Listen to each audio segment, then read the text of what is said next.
Now to the agriculture sector, where Kenyan maize scientists now say that Kenyan farmers might be able to receive biotech-enhanced maize in the next 2 years.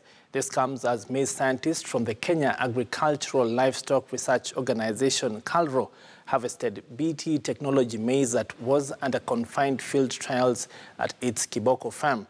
The maize now awaits approval from the Kenya Biosafety Authority and other agencies for open field trials before it is released to farmers.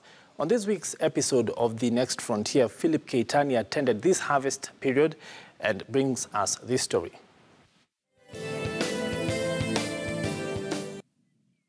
The national field trials for genetically modified maize had reignited interest in the bid by government and private companies to use science to produce more food cheaply.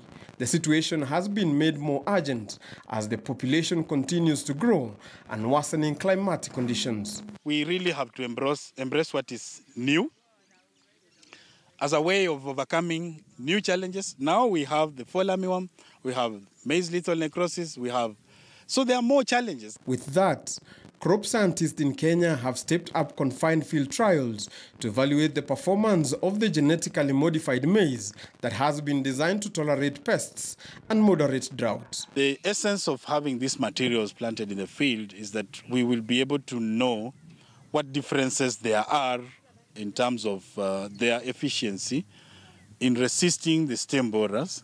Today, these scientists are harvesting BT maize that had been under confined trials and says its performance had been outstanding.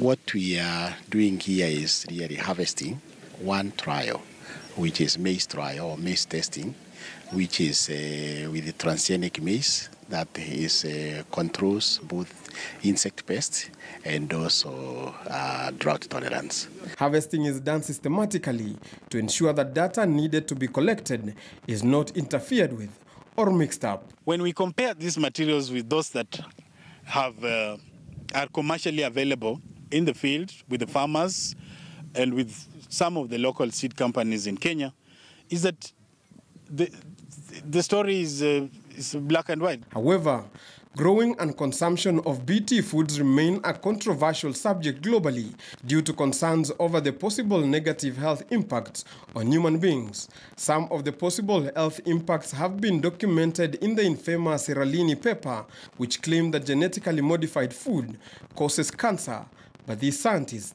have dismissed these claims as mere myths. We need to overcome the fear of GMOs. We need to come out of the myths that have been associated with genetically modified organisms, and we need to embrace the science. Currently grown under confined fields, this research is meant to evaluate the performance of BT maize in drought conditions and its tolerance to pests such as the stem borer and the fall armyworm. Although the target was the stem borer, the transgene that we have put here, which is called the BT gene, was able to control the fall armyworm as well. The preliminary evidence revealed that Wema varieties could provide yields 24 to 35% higher under moderate drought compared to varieties available to farmers today.